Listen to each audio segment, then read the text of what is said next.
Olá, meus amores, olá, minhas amoras, como vocês estão? Espero que vocês estejam bem, que vocês estejam tranquilos, porque hoje eu vou falar de um dos meus autores favoritos na vida, de um dos autores mais especiais para mim, que foi um dos autores que me introduziu nesse caminho lindo da literatura brasileira, da literatura sul-americana. Hoje nós vamos falar de Aloysio Azevedo, um cara muito foda, tá? Então já coloca ele na lista aí, porque ele não é pouca coisa, não.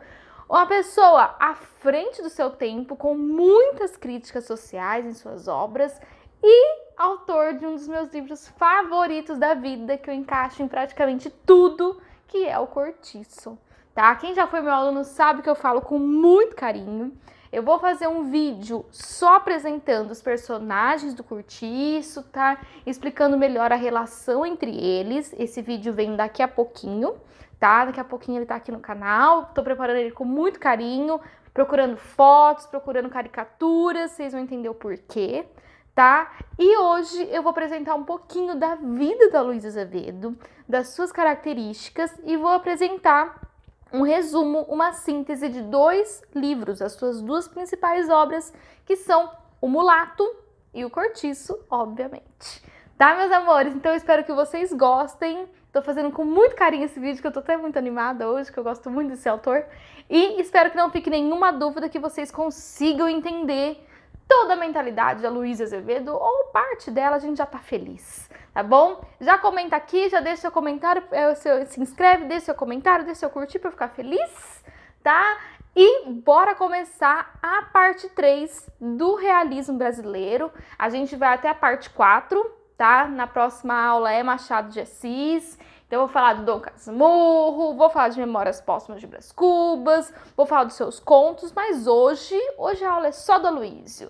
Então vamos apresentar o Aloysio para vocês, né, gente? Esse é Aloysio Azevedo. Olha, Aloysio! Aloysio Azevedo, vocês vão ver que ele tem uma vida bem interessante, tá? Ele morou em muitos países, mas eu vou explicar isso para vocês. Vamos ver então a vida de Aloysio Azevedo.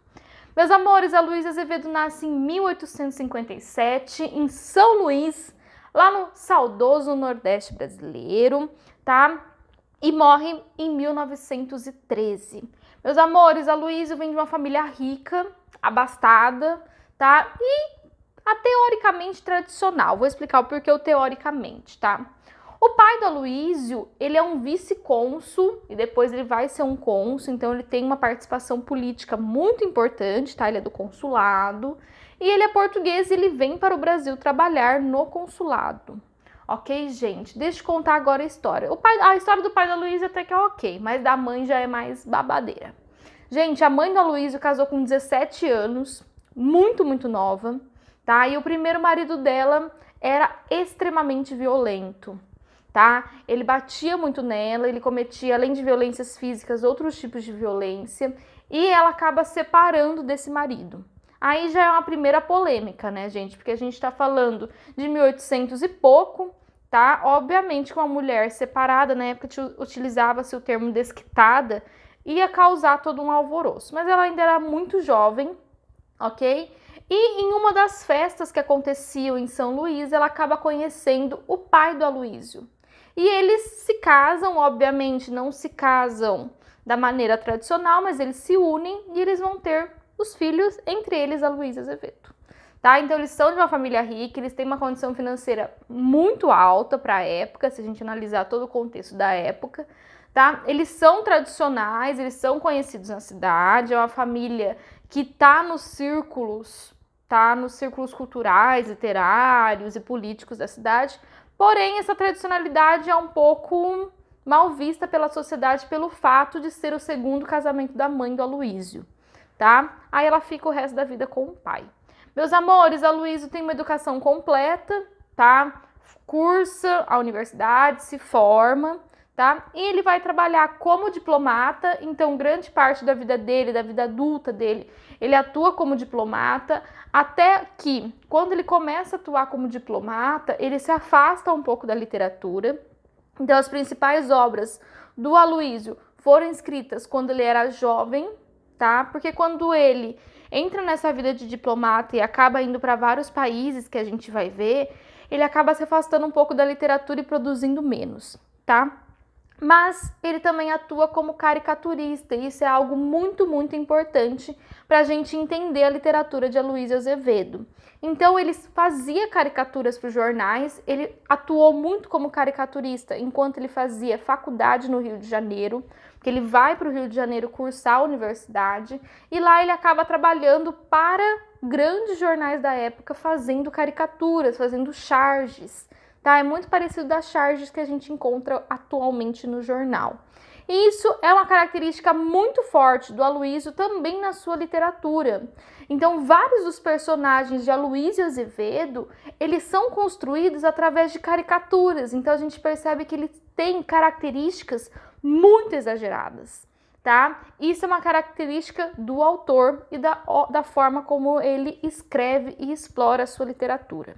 Ok, gente? Ele é um excelente desenhista, não é à toa que ele é caricaturista, e ele sempre cria desenhos dos seus personagens, tá? Então ele desenhava, ele imaginava primeiro esses personagens, para depois ele começar a construir uma vida para esses personagens. Então, primeiro ele desenha, ele materializa esses personagens, para depois ele conseguir construir as narrativas desses personagens e interligando esses personagens entre si. Tá bom, meus amores?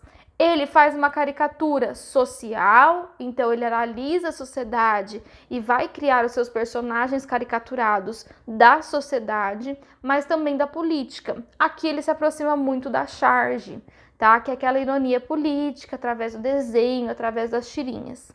Então ele atua como caricaturista social, mais na sua literatura, e como caricaturista político nos jornais onde ele trabalhou.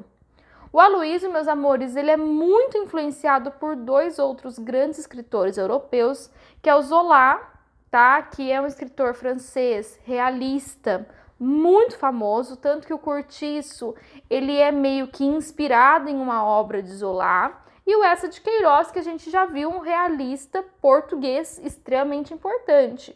Quando a gente pensa em realismo português, a gente lembra de Eça de Queiroz, A Cidade das Serras, lembra que eu falei? O Primo Basílio, tá? Então ele acaba lendo esses autores, ele incorpora muitas características desses autores em sua obra, e isso é muito importante, porque a gente consegue perceber características tanto do Zola quanto do Queiroz em sua obra, tá? E ele vai criar um realismo e um naturalismo, porque o Aloysio Azevedo é o grande nome do naturalismo brasileiro, tá? Através dessas inspirações, ok? Então é importante a gente entender que tem todo um percurso literário para ele escrever as suas grandes obras, como Mulato e principalmente o Cortiço, que é a sua obra-prima, a sua masterpiece, ok?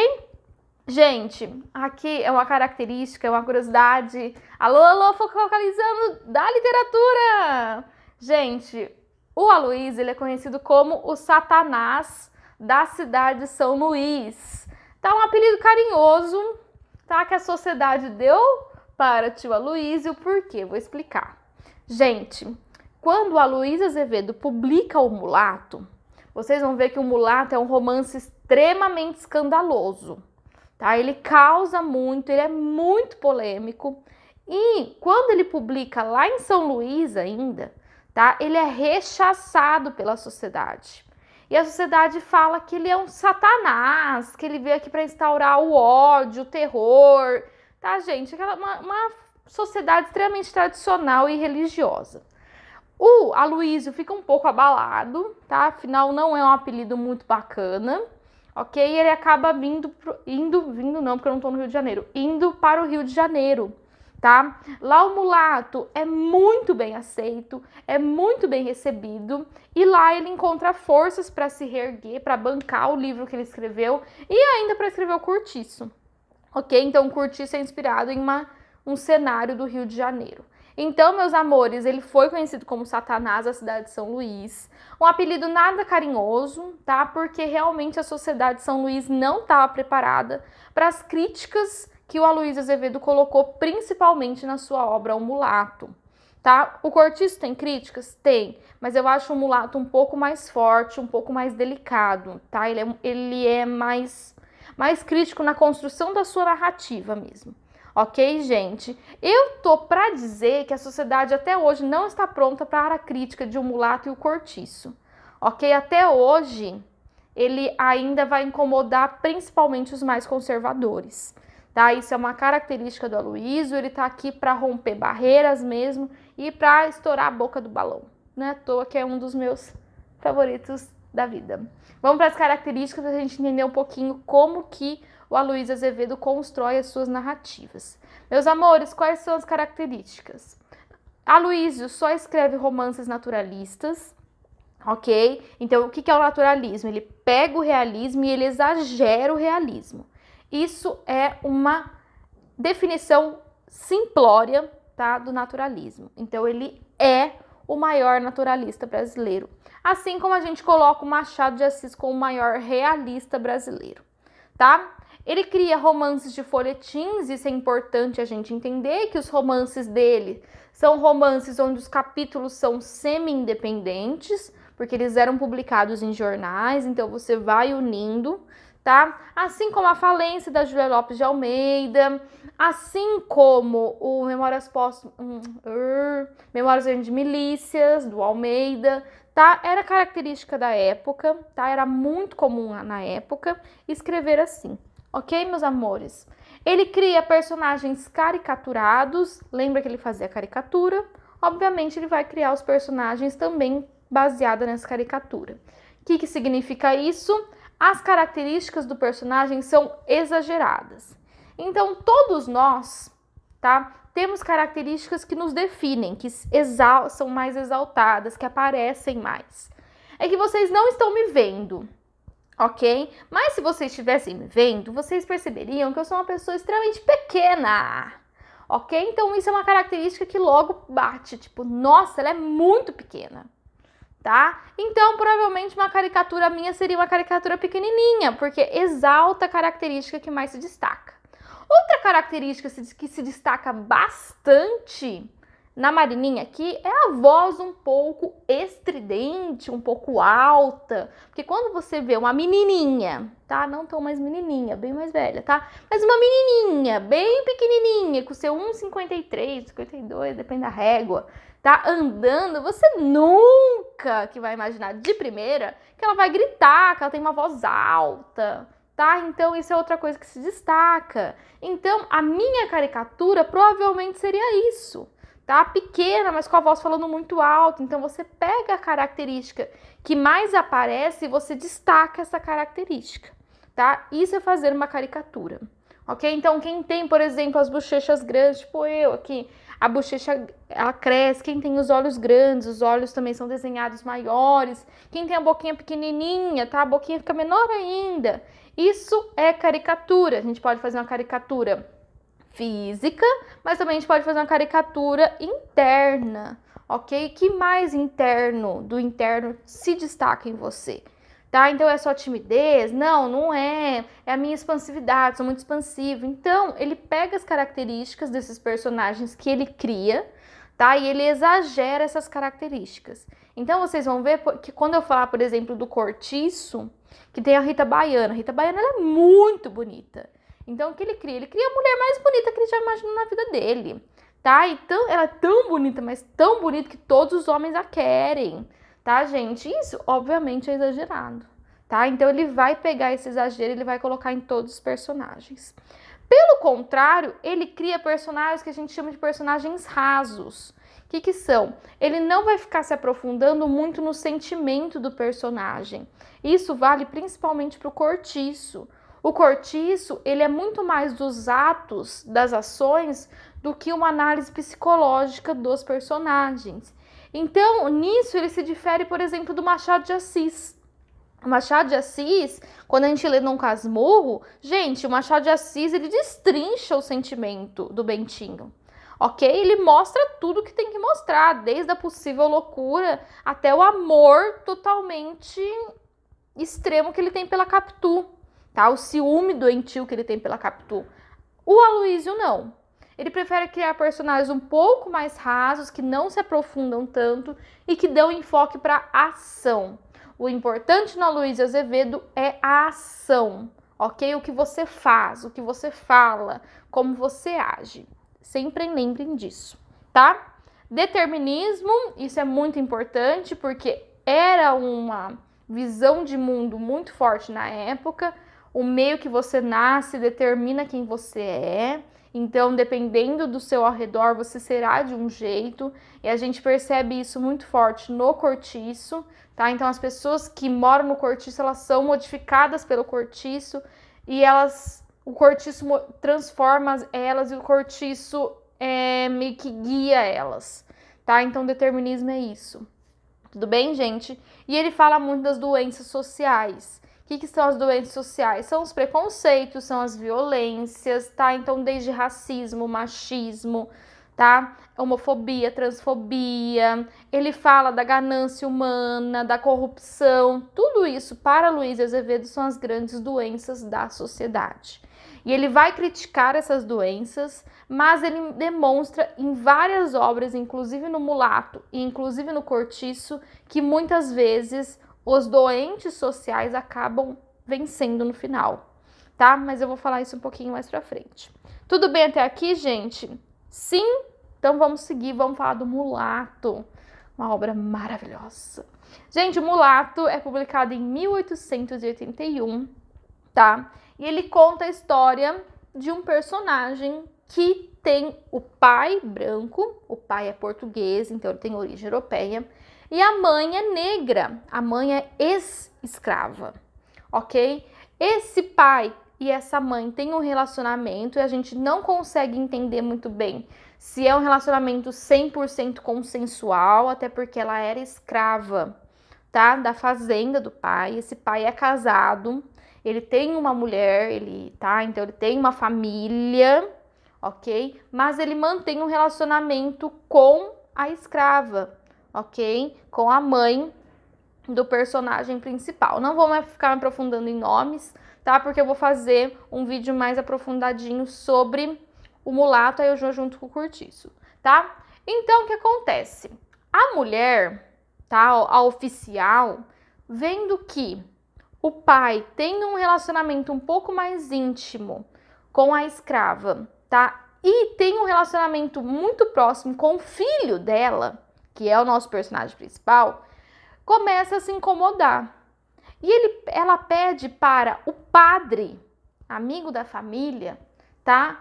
Acabar com a escrava, tá? Matar e principalmente queimar os seus órgãos genitais. Ó, gente, assim, já na lata, ok? Aí o que acontece? Arma-se um bem bolado, tá? E o padre acaba tendo relações sexuais com a mãe do nosso personagem, tá? Quando eles estão tendo relações, a gente não sabe se é muito consensual, provavelmente não é consensual, tá? O pai aparece, tá? E ele vê a escrava e o padre transando. Um surto de ódio, ele mata a escrava, ok? Quando ele mata a escrava, ele fica enlouquecido, tá? Aí ele sai da fazenda, ele vai para casa de um irmão. Esse irmão acolhe ele, mas ele fica muito doente e ele acaba morrendo. Isso é o começo da história, só pra gente entender em que ambiente que essa criança cresce. Bom, essa criança agora, ela é órfã de pai, porque a gente sabe depois ao longo da história que ele é filho, tá? Do senhor da casa, tá? Junto com a escrava. Então ele é órfão de pai e órfão de mãe. Ele é órfão total. E o tio manda ele para Portugal para ele estudar num colégio interno e depois fazer faculdade. Então ele vai para Portugal. Então ele não fica grande parte da infância, muito menos adolescência e o início da fase adulta no Brasil. Beleza.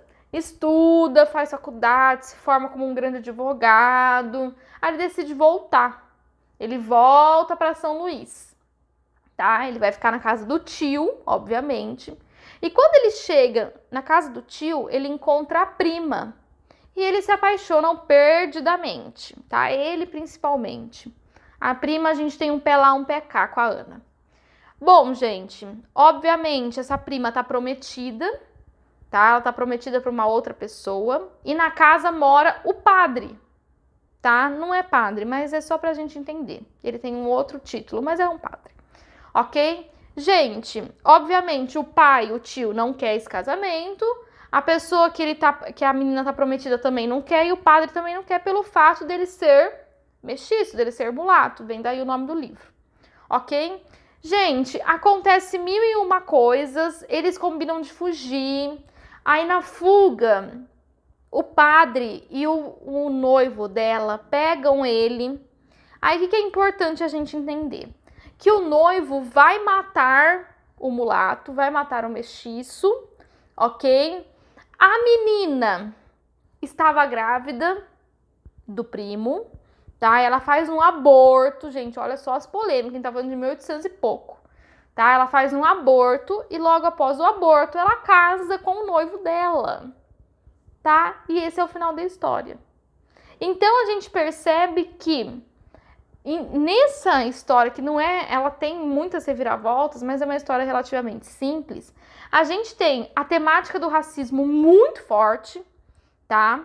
E a temática da questão da abolição da escravidão muito forte. E a gente tá falando de 1881, Nordeste, tá? Com resquícios fortemente de mão de obra escravizada, tá? E o Aloysio escreve uma mega crítica dessa, porque o Aloysio era abolicionista, tá? Então ele vai denunciar de primeira a questão do racismo dentro da sociedade, tá? Contrariando muitos pensadores da época que falavam que o racismo não existia, ou pensadores de agora que falam que o racismo não existe, tá? Então essa é a primeira crítica, essa é a primeira tapa na cara da sociedade que o Aloysio dá.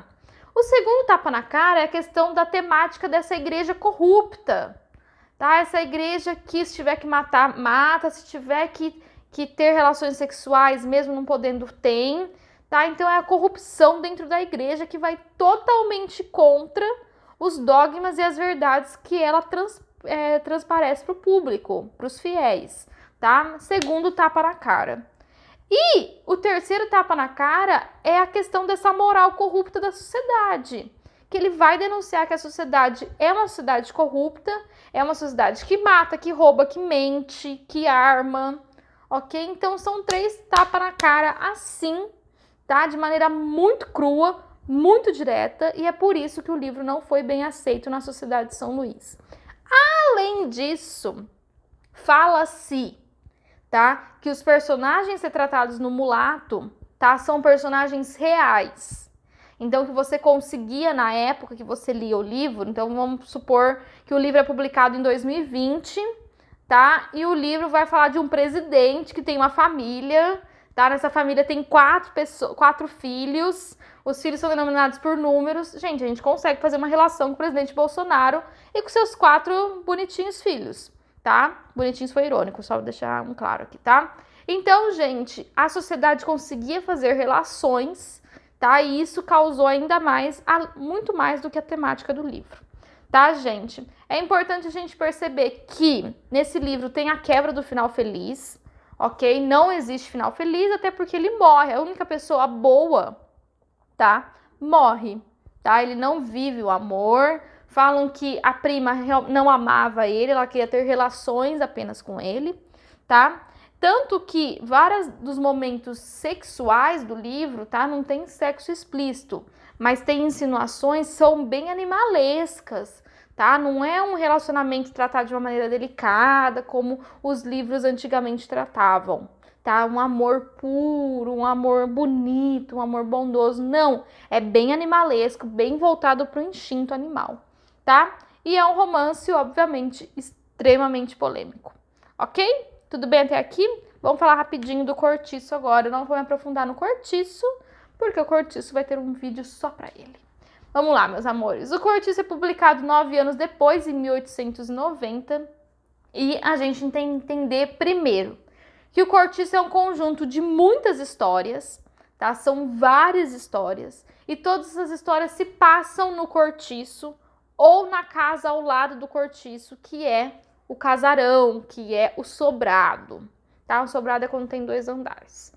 No Cortiço são várias famílias vivendo nesse mesmo ambiente, então imaginem quartos, tá? Quartos, sala e cozinha, casinhas bem pequenininhas. uma ao lado da outra, tá? E as pessoas convivem nesse cortiço. Então a gente tem desde famílias portuguesas que vieram para o Brasil tentar a vida, até mãe e filha, até prostitutas, ok? Até mulheres solteiras, ok? Então são vários arranjos familiares, vários arranjos sociais dentro de um mesmo local, tá? A gente percebe de maneira muito clara desde o começo do livro uma divisão social e urbana. E essa divisão, ela é materializada na casa das pessoas. Então as pessoas mais pobres, elas vivem no cortiço. As pessoas mais ricas, elas vão viver no sobrado, ok? Que seria uma casa tradicional, uma casa da elite. Então a gente percebe que o Aloysio, ele demonstra como que essa divisão social, tá, financeira, de renda, se materializa na cidade, se materializa nas condições de vida, nas condições de moradia, algo muito importante até hoje, ok? A gente vê a supervalorização dos instintos, os personagens eles são guiados pelos instintos, então eles não são muito racionais, ok? Eles são mais subjetivos. Se eles têm vontade, eles vão. Se eles têm ódio, eles vão. Se eles têm amor, eles vão. Se eles têm tesão, eles vão. Tá? O importante é o sentimento, é aquele instinto bem animal. Tá? Então, se eu tiver com vontade de matar, eu vou matar. Se eu tiver com vontade de transar, eu vou transar. Tá? Tudo muito animalesco, ok? A gente vê a zoomorfização dos personagens aqui. Os personagens são tratados como animais, tá? Guiados pelo seu instinto, instinto de preservação, instinto de reprodução, todos os instintos que os animais têm aparecem nos personagens. Então a gente percebe poucos personagens que raciocinam, que são dotados de uma racionalidade muito forte, que falam, não, isso está errado, eu não tenho que fazer, não, isso vai ser interessante para mim. São poucos os personagens. Ao mesmo tempo, a gente percebe uma antropomorfização do cortiço. O que significa isso? Eu sempre falo em aula, e eu vou falar nesse vídeo, eu vou falar no outro. O cortiço é o personagem principal, ele é um personagem, ok? Ele sente, ele chora, ele acorda, ele dorme. Isso que a gente chama de antropomorfização. A gente pega algo que não é um indivíduo, tá? Algo sem vida, e transforma em algo com vida. Então, a primeira frase do livro, gente, o primeiro parágrafo do livro é o cortiço acordando.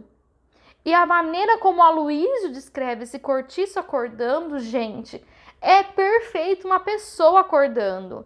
Então, ele fala que as janelas vão se abrindo como os olhos. E o cortiço vai acordando e vai sentindo o cheiro do café.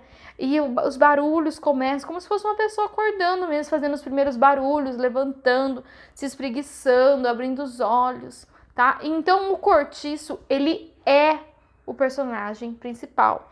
Todos os outros personagens orbitam, ficam ao redor desse cortiço, tá? Isso foi questão até da FUVEST, alguns bons anos atrás, se não me engano, tá? E tem uma crítica à sociedade muito forte. Tá? Então tem desde crítica à corrupção, tem a crítica ao racismo, tem a crítica ao machismo, tem muitas críticas sociais, tá? E eu vou destrinchar melhor essas críticas quando eu fizer o vídeo sobre o cortiço. Ok, meus amores? Sim? Deu para entender? Eu vou explicar depois os personagens, vocês vão ver que são muitas histórias e eu preciso de um vídeo um pouquinho mais longo para destrinchar todos. Mas deixo aqui minha indicação para lerem o Cortiço, tá? Um dos melhores. Acho que tá no meu top 5, tá? De livros da literatura brasileira até agora, tá? Esse livro aqui, gente... Ai, só leiam. Vocês não vão se arrepender. Eu garanto que vocês não vão se arrepender. Tá bom, meus amores? Espero que tenha ficado claro, tá? Espero que vocês tenham gostado, que não tenha ficado nenhuma dúvida, mas se ficou, não tem problema. Manda aqui embaixo que eu respondo com todo carinho e com todo amor. Meus amores, um beijo. Até a próxima aula.